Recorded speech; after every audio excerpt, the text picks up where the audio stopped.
setting the dynamic traffic assignment, and there will be some functions we can use to do the dynamic traffic assignment. But you also need to know how to complete these settings in the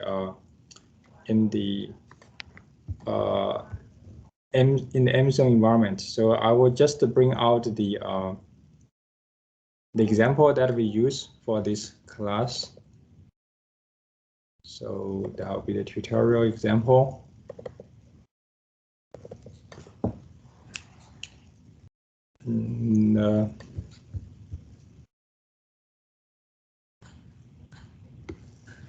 Okay, I hope the video is recording. Let me see whether it's recording or not. Okay, it's recording. Okay, so this is the example we designed as just one intersection, and we have loaded the traffic from all different approaches. And if for the case you want to set up the dynamic traffic assignment, you need to go to the experiment that you defined. And in the experiment, you will have a tab for the dynamic traffic assignment, where you can specify the features for the dynamic traffic assignment. The first part is about the interval, which indicates that at what kind of frequency you want to reassign the trip. So in this, the default value is set as 5 minutes. You can change to whatever durations you set. So at every 5 minutes, you're gonna set a new route to a new traffic assignment. And on the right side, you will see the number of the intervals, which means that how many intervals you want to use to do the traffic assignment. Well, in this case, that will be 4 intervals, which means that 4 by 5, that will be 20 minutes. You're going to use the average information in the previous 20 minutes to do a traffic assignment. And you also have some the weight factors, which you can see from the slides about how these weight factors it's utilized to determine the link cost. And another thing that is quite important is about what kind of method you're going to use. We have different type of the method. If you choose the fixed method, then there's no dynamic traffic assignment. You need to choose the other 5 different type of the methods: binomial, proportional, logit, C-logit, or user-defined. But the logit model is the most popular one to do the dynamic traffic assignment. And with that, you need to specify what's the how many number of the trips you want minimum, the shortest path you want to set for each origin destination, and you also can specify the maximum number of the paths you want to set for each origin destination with respect to each type of the vehicles. Like for this case, we set the path for the car as 3, and for the slow vehicles as 3, and you can change the value to whatever amount you want.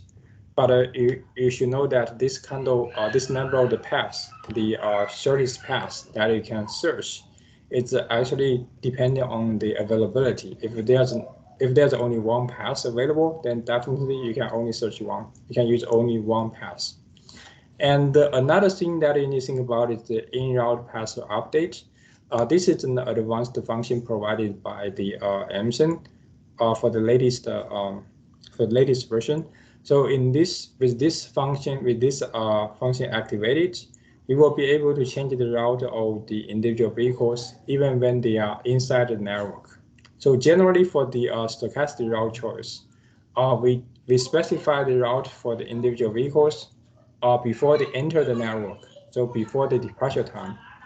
And they're going to follow these routes, follow the path to arrive at the destination. But the in-route path update will give you the opportunity to modify the route when you are moving at one specific link. And you can, just like you drive your car on the road, and the GPS tell you that there's an incident in the front, so it give you the rerouting options. And that's what they're going to do for the in-route path update. So that's the for the the fundamental settings of the dynamic traffic assignment. With that, it will get a more efficient trips for all the vehicles on the road. So the reaction time. Okay, and so this is the setting for the dynamic traffic assignment. And I guess in the last lecture, I also mentioned about the traffic management, some traffic management information, including how to set up the incident, how to set up the road constructions, and some traffic management strategies like the variable message signs, the construction signs, and so on. So basically, we will be able to change the behaviors of the individual vehicles, like reduce their speed, change their destinations, force them to make some turns there, or prevent them to make some turn at certain locations, or force them to make some in-route path update. If you have some public transit, you can change their routes if there's any traffic condition happens. And you can even model the park and ride service so that you can drive your car to the park and ride area and then take the bus for a long distance trip. So all these behaviors can be modeled in the simulation. And for those vehicle behaviors, like their control can sometimes could be mandatory, which means that all the vehicles should follow this instruction. For example, if you set in the speed reduction for one section, it will be applied to all the vehicles. And well, to all the vehicles with the same type. But this can be classified with the type of the vehicles you want. For example, for one section, you will force the truck to reduce the speed. In the meanwhile, you can allow the passenger cars to maintain at the regular speed. You can also see this kind of settings for the destination change, the forced turns, and so on. And they have different settings. This would be the available options for Aimsun right now. Actually, if we want to have some more advanced control, like you want, for example, for the turn behavior parameter change, well, currently Aimsun will apply this change to all the vehicles, no matter what kind of the class is specified, and all the vehicles must follow the change. But with the some APIs, you can just control or just set the parameters for a certain portion of the vehicles or a specific type of the vehicles. So this will be some advanced management. So that's the reason I would recommend you to also learn something about the Aimsun API to get a better control about the behaviors of the vehicles and also the status of the roadside infrastructures.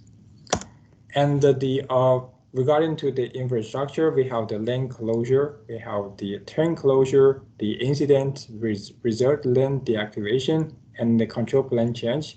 And the incident would be the most common event we want to model. And I think I have showed you something about how to generate the incidents in the previous lecture, if I remember correctly. But I'm going to show you again because the video is missing. Before I do this demonstration, there are also some features about the infrastructure related events. For example, for the incidents, usually it will apply to all the vehicles regardless of their types. So if there's an incident there, they will affect car, truck, bus, and all the vehicles moving on the road. And all these cars, all these vehicles, they must follow the restrictions from the incidents. So if the road is totally blocked, then no one can pass. If it's partially blocked, then they all need to make some certain lane change. So this is the part about the section of the infrastructure events. I just given a quick review about the contents that we introduced last week, and hopefully this can catch the missing video. So I will repeat the setting of the setting of the incidents again in this example. So if we want to set up an incidence, first you need to go to the project and try to generate a new traffic management. We have already specified the traffic management, and in this case, we will try to generate new traffic conditions. We have already created that one. So if we have the traffic conditions, that will be there. We have defined.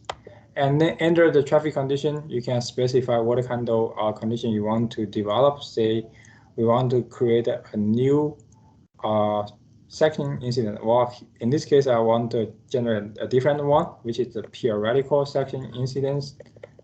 And this one, for this type of incident, it will happens periodically, and you can actually specify where the incident is.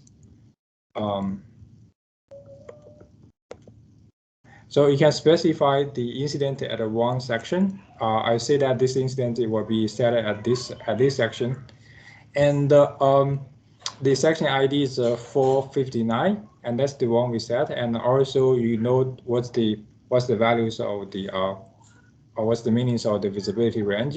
If we set it shorter, then probably in that sense you will be able to drive closer to the incident, and you need to make lane change at the last minute. But if we set it longer, then you can make lane change earlier. So with this one, say we specify a periodical incident. Okay, guess it's here. Let me try to zoom in a little bit. And this is the one incident where we're going to set it. And with that, you can actually define how many lanes you're going to cover. In this case, it only covered the right lane. And as this is a periodical incident, we need to specify what's the frequency for this incident occurs on the road. And let's just use this default value. So say that this incident occurred on the road at every 3 minutes. And for every 3 minutes, this incident will last for 1 minute. And of course, we have some, we can specify the deviation, which it would be some randomness for the instance to generate, to be activated. And this deviation applies for both frequency and also the duration. So with that, you specify the periodical incident. And now in your experiment, you can try to decide whether you want to activate this incident. Let me try to remove the one. Remove this one. Let's see what's the effect of the periodical incident. So this incident is activated. And now let's go to see.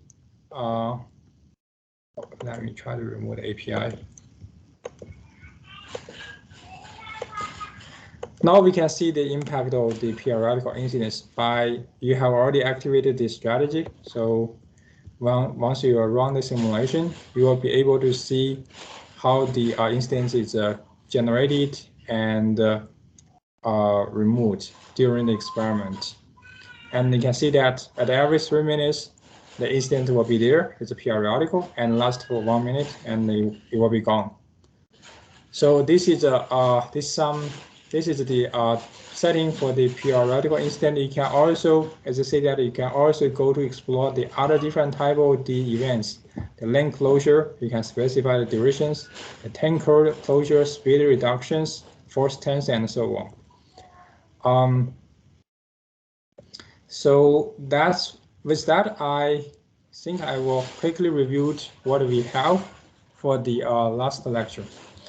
And then, before I go to the new contents, do you have any questions so far? Okay. If no, then I will jump to the introduction about the the Aimsun API. So for Aimsun API, it's a very flexible tool for us to develop an advanced management about the simulation, the Aimsun simulation. This API will actually build some connections between the Aimsun simulator where they're going to run the simulation to model the behaviors of the individual vehicles, pedestrians, and infrastructures. And the API will connect the simulator to some external applications. So where you can develop some functions or applications outside of the simulator, and they have some channels to exchange the messages between the simulation and this application. By this kind of information exchange, you will be able to control the behaviors of the vehicles, pedestrians, infrastructures in the simulation.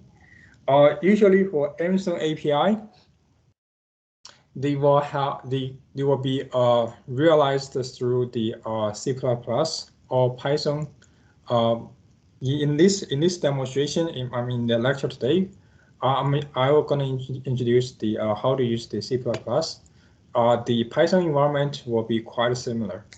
They will just represent they're just using different type of the grammar, Python grammar or the C++ grammar to design your own functions. So this figure here actually demonstrates the purpose of the Aimsun API, and for the Aimsun simulation itself, it will provide the simulated data to the external applications through the API. So with this API, we will be able to know the dynamics of the individual vehicles, where the vehicle it is, what's the speed, acceleration, what's the type of the vehicles, which lane the vehicle is traveling on, which link it's traveling on, and so on. And with the they will be able to share the status of the traffic signals, the performance of the pedestrians, cyclists, and so on. So with this simulated data, we can then do some calculation or deploy some advanced traffic control or management system there to generate some control actions. And these control actions will send back to the Aimsun simulation through the some functions provided by API. Like if we want to control the speed of the vehicles, there's a function to do that. If we want to force the vehicle to make a lane change or to take some turns, we are also able to realize the functions through the API. So basically the API module will be something between the simulation and the external applications. You don't need to worry about how they're going to realize this one. They provide this control, the data extraction functions and the control action implementation functions from their API, and they just use them as in a black box to realize the control. So that's the structure of the Aimsun API. And here we have some architectures to show how the API is working. So the Aimsun API will actually follow the flow from the very beginning of the simulation to the end of the simulation.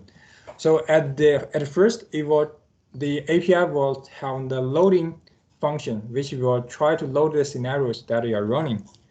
And this is called the AAPI load. And this is the function they provide in their structure. And once everything is loaded, and you will start the simulation, but at first you're going to set up you will do some initialization about the simulation. And if you have some variables you want to initialize for the control or for the data extraction, you can put it at this stage. And this is usually it's controlled by the API initial. And once the initialization is finished, you'll go to the simulation steps.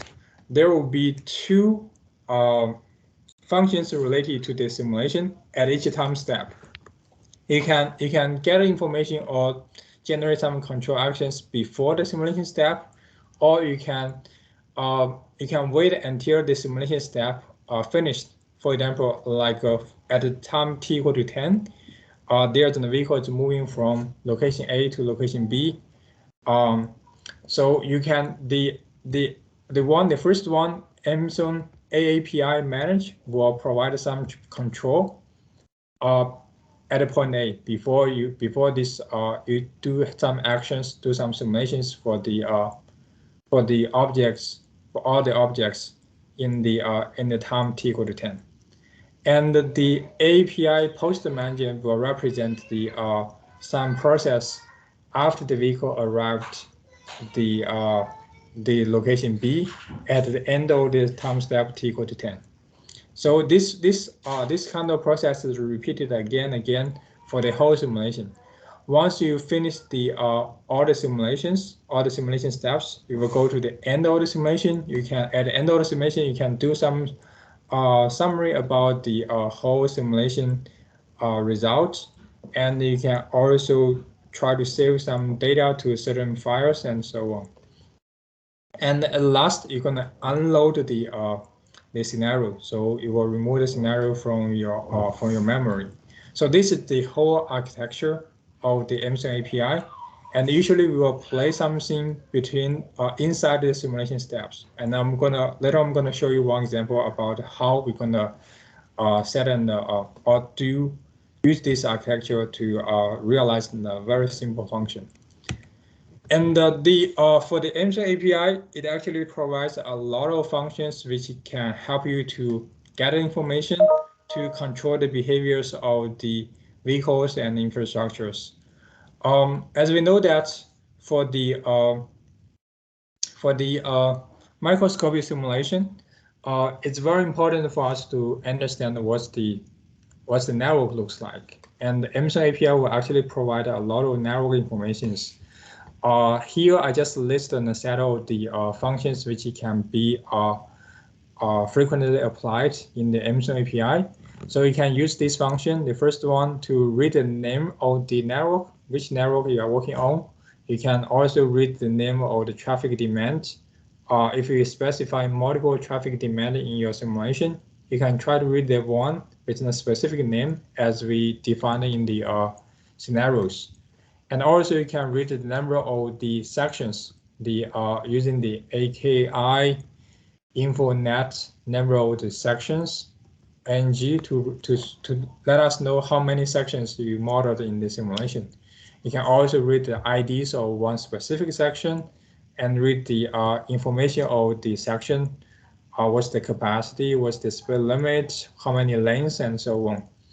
And you can also going to read the destination section ID of all the turns. So if there's a junction there, there's a turn from one section to another section, you can read the read destination. What's the destination of this turn? You can also, there are also some functions for you to read the origin, and even what's the lane information from the origin the section to the turn, and what's the lane information that the turn will enter to the destination section. And there are also some functions to read the features of one section, some behavior parameters, the lane changing behavior, car following behavior, when the vehicle is moving on that section. And you will also have the way for you to modify some features of one section. You will be able to change say that you are able to change the speed limit, the capacity, or the number of the lanes, even the number of the lanes for the section. So that's the and also you have the way to read the behaviors of the turn and modify the behavior of the turn. So this is just some functions that you can obtain from the Aimsun API for the narrow information you can obtain. And if you want to get more information, you can go to the Aimsun manual. If for this case, if you go to the help and contents, you will be able to find out the manual, and go to the Aimsun Next 20 user manual. You can find out the Aimsun Next API, and go to the microscopic simulation, there will be a lot of information about it. For the network information, you can see all the functions are listed here, and there are more functions you can use, which will be helpful for you to use in the future. If you want to use some get some specific information, try to search on this manual to get those functions. And that's for the network information. We also have functions for you to get information of the vehicles, like if you want to find out the specific vehicle in the simulation, you can try to use this function to get the vehicle ID. And if you want to do some control for the vehicle in the in one section, well, of course, you can try to search all the vehicles in that section using this function. And you can try to get the detailed information of each individual vehicle. Say that you want to know what's the current speed, what's the current acceleration, what's the current location of the vehicle. You can apply this one, the AKI vehicle state, get vehicle in info section, and so on. And also you will be able to get the static information of the vehicle, like the parameters applied for the car volume models, for the lane changing behaviors, and so on. And also you'll be able to read the number of the vehicles in the junction at one intersection.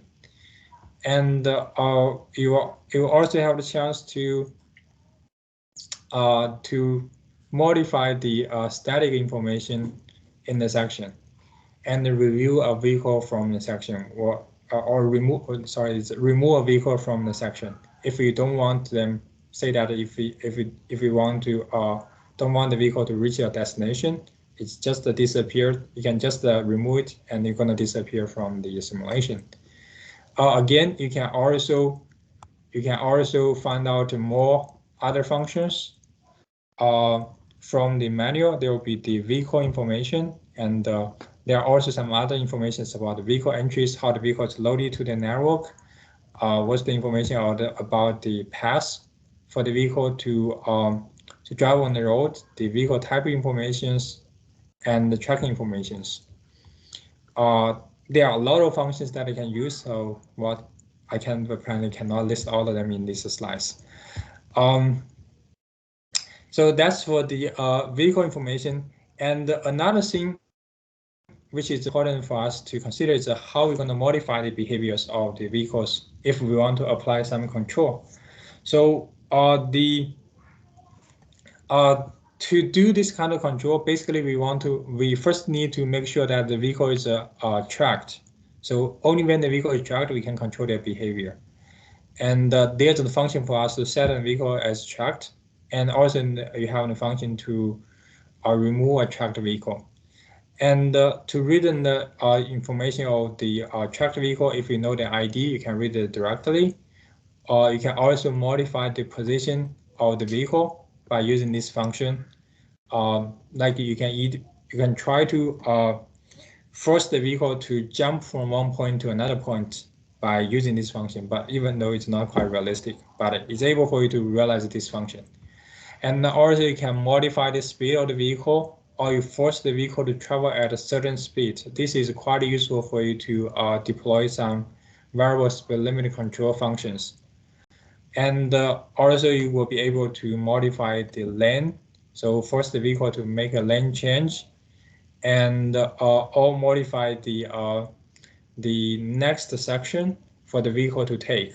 This is applied for you to change the route of the individual vehicles, and modify the entrance lane for the vehicle to in the next section. This is quite helpful for you to design the dynamic routing strategy.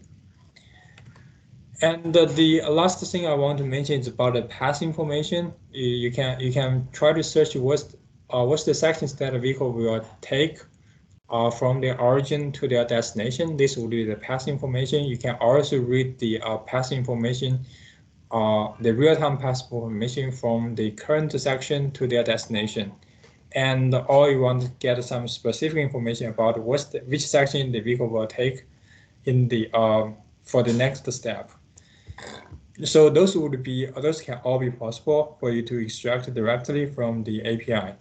And as I say that there will be more functions that you can find from the manual. And when you are trying to work on this the similar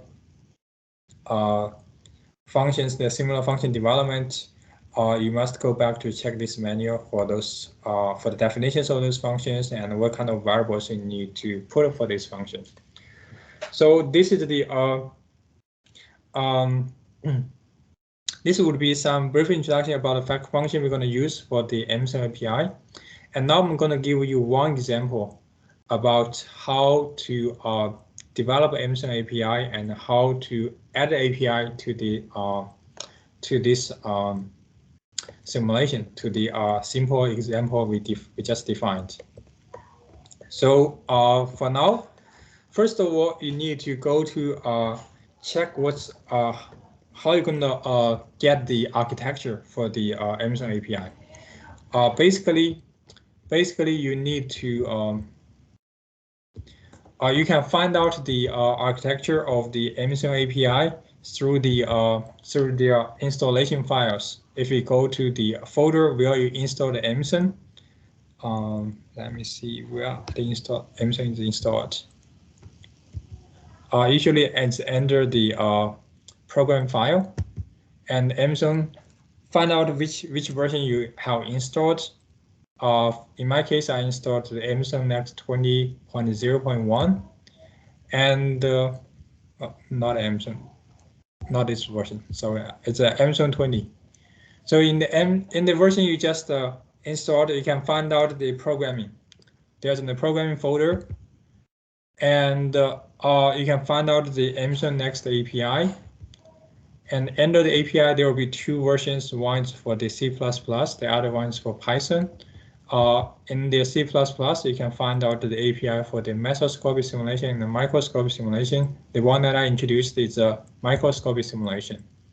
And here, there will be some header functions, some libraries that are going to use for the development of your API. So you need to include all these files in the C++ project that you're gonna need to use for the Aimsun API. But if you have the Python, you can also develop the Python project, and there will be some samples for you to develop the microscopic simulation. It will be relatively easier for you to. Oh, it's not this one. It will be relatively easier compared with the C++. So you have the Aimsun API, Python code, and if you want, you can go to check the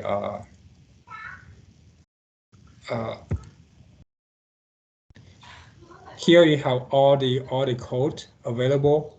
I'm not using for my research. I do not use the Python.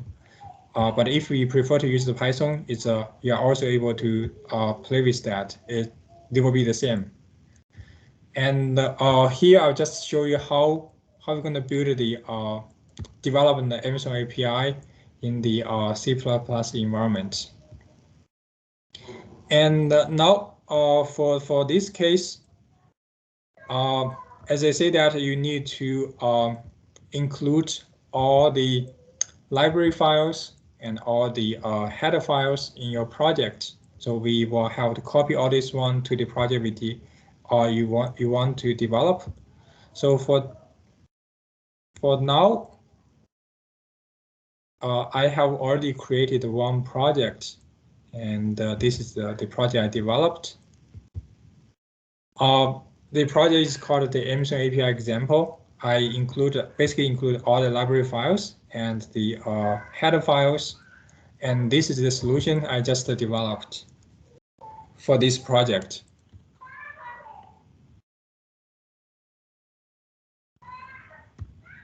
And so if you open the Aimsun, the API.cs C++ file, you can find out the structure. This is the structure that I'm going to use. The first part you're going to see is the load file. So I'll just try to minimize everything so that you can see how the architecture looks like. So basically, you will have this.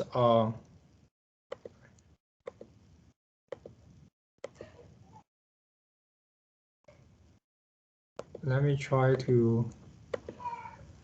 So first, you're gonna have the load function. You're gonna load the simulation to the API. So this is what you're gonna do. You can try to, if you want to show some messages in the loading period, you can do that. For example, here I can try to print out the message, say that start introducing the API to the example.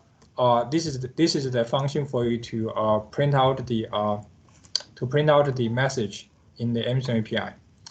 And the next you're gonna be able to do some initialization, and this is the another function to enable all the vehicles in the batch simulation. So it's just the one default function we're going to use for the Aimsun API.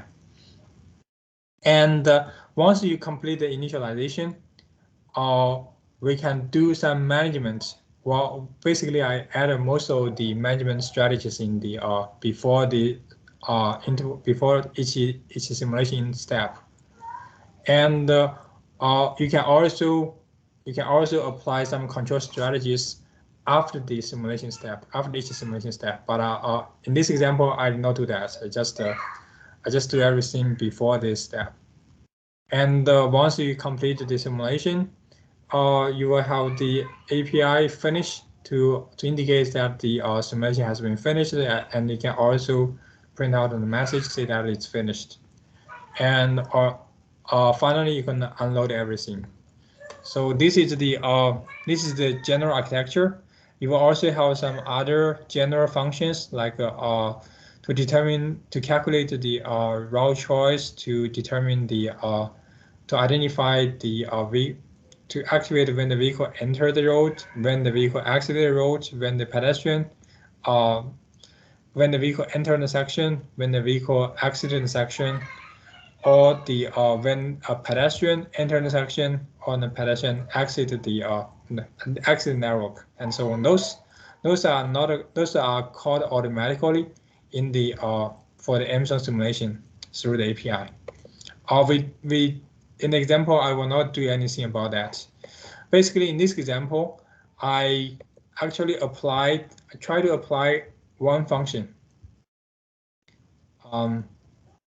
So this is the function that let me try to deactivate the incident. Okay, so basically in this simulation, I would like to generate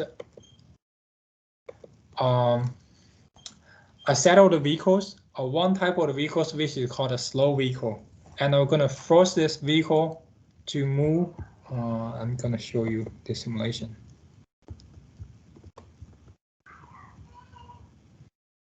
So I'm going to force the vehicle to the slow vehicle to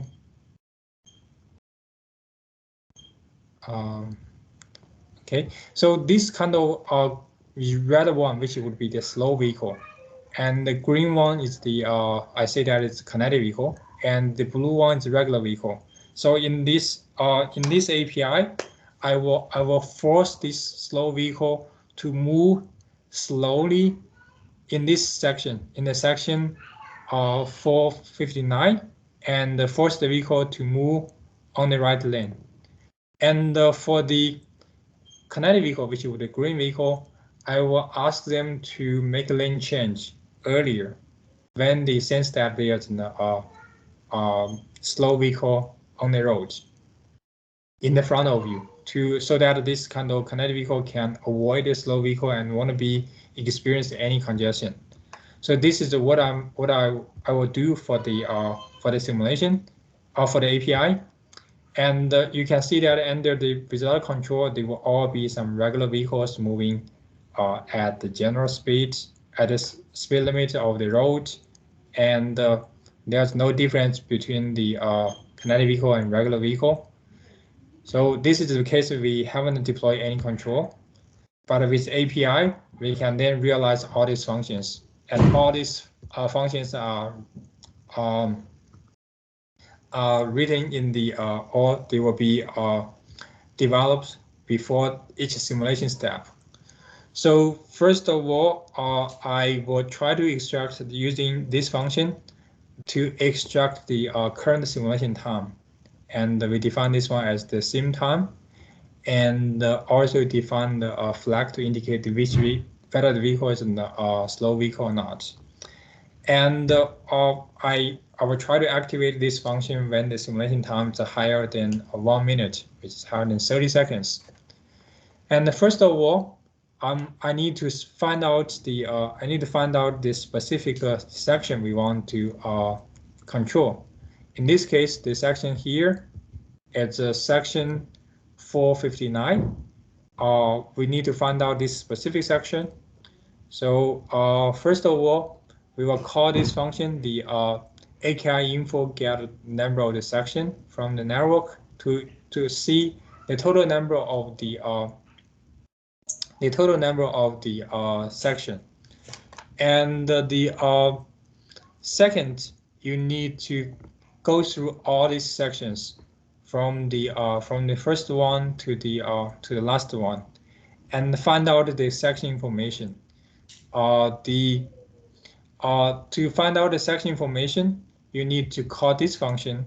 This is called the AKI info net get the section ID. So this function give you the what's the section ID of the link of the ICE link, and if the section ID equals to 459, we will deploy the control, and we can then call this function to get the information of the all the information of this section. And in this information, it contains the number of the vehicles in the section. So that is with that, you can call this function to get the number of the vehicles in the section.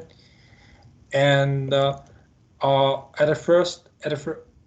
that, we're going to make a loop to check to search for all the vehicles traveling on that section, and for each vehicle from 0 to the total number of the vehicles in that section, we need to use this function to get the dynamic information of that vehicle, which will include the location, speed, type, ID information, and so on. Here we just want to check the type, the vehicle type, and if the type ID, if the type of the vehicles is 462, which is what we started in the simulation as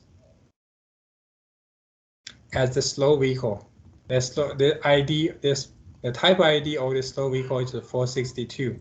So if it is 462, we will make sure we will set this vehicle as the tracked vehicle, and then reduce the speed of the vehicle. First of all, we want to make sure that this vehicle is traveling on the right lane. If it's not on the right lane, we're going to apply this function to force the vehicle to make a lane change to the right. And if it's in the right lane, its speed will be reduced to 5 km/h. So we'll make it slow, and we will then specify that this vehicle is a slow vehicle and it's now moving on the road. And if the type ID is 463, which means that that's the connected vehicle that we defined, 463. And then you can try to also first you need to make sure that the vehicle is tracked, and then you can determine when you want to change the lane of the vehicle. We see that if the vehicle is moving on the right lane, which of the number of the lane is 0, and then, or if the in the meanwhile, if the the flag of the or indicates that if there's a slow vehicle in the front, then we will modify the lane of the connected vehicle, force the vehicle to make a lane change to the right or to the left. So this is what we do. So once we finish this one, we completed the setting, and we will then instruct all the connected vehicle to make a lane change to the left to avoid the slow vehicle in the front. And once you complete the code, you will build the solution.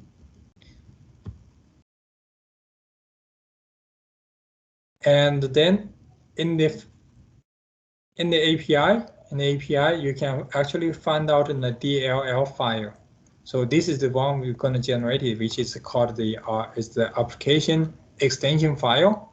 And you need to load this DLL file to the Aimsun simulation. So to load that file, you should go to the dynamic scenario. This is the scenario we want to run, and then select the Aimsun Next API. Here you see that you haven't loaded anything yet, right?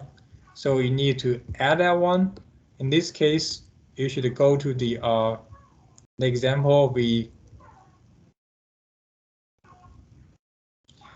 the example we developed, and then load the API. And this is the one we will do. And once you load this one, click OK.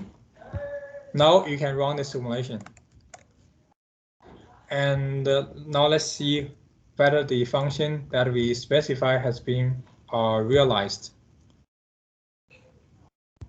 So after 1 minute, you see that the red vehicle is set as a slow vehicle, and the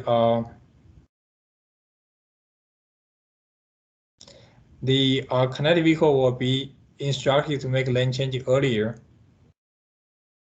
They will make lane change earlier compared with this blue car.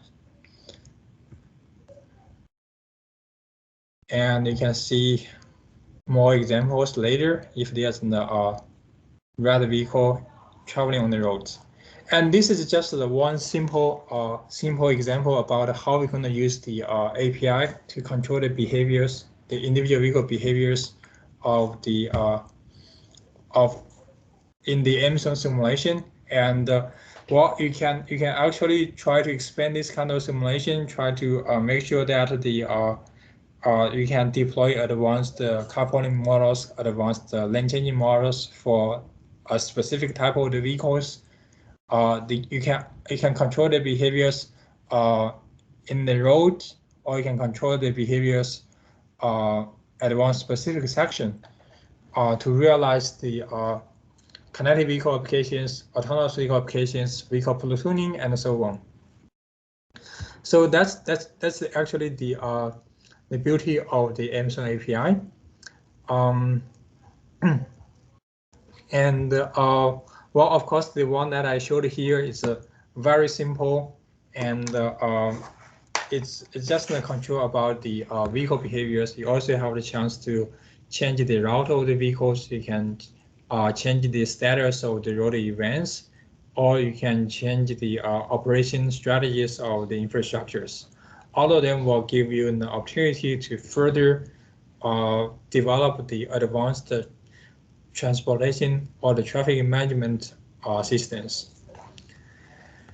So with that, I think I finished all the introductions about the Aimsun API and all the brief tutorials about the Aimsun simulation. So hopefully after class, you will be able to do some practice by yourself about using the Aimsun to develop a network, to set up some event, and to introduce some simple management strategies, or to read the data from the simulation and analyze the performance of the of your simulation.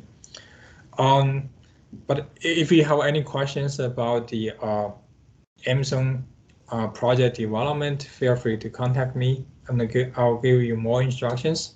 It's again, this is a brief introduction about Aimsun, and just give you some sense about how the simulation is running, and you can always get more advanced skills from the menu. Okay, with that, I will pause for the Aimsun simulation. And do you have any questions about the this topic? Yes, Professor. Yes, Professor. Yes, yes. I wanted to ask, for the final project, do we have to use like API, Aimsun, and? No, it's not. You don't need to use the Aimsun API because you don't have the license, right? So I won't ask you to do that. Yeah, it's for the final project, it will still be more about the calculation or programming. So you can just using some free softwares to complete all the tasks. Okay, thank you. Hi, Dr. Yao. Yes. Is Aimsun included in the middle term examination? No, the Aimsun will not be included there. For the midterm, I will focus more on the theoretical part of this class. Okay, thank you. This is just some additional training for you to know different simulation or traffic simulators. And we're going to introduce another two softwares. They will not be included in any exam or the project, but it will be very helpful for you to do your future research. Yeah, I think so. Thank you. Okay. If you don't have anything, I will probably set the break for the lecture today, and we're gonna take a break for 10 minutes and probably return around 4:07 to go to the next chapter about the trip generation model. Okay. Well, with that, if you have any questions, leave your questions in the meeting chat, and I will mute myself and turn off my camera and probably stop recording. Make sure that I have recorded this part, and then reactivate the recording later.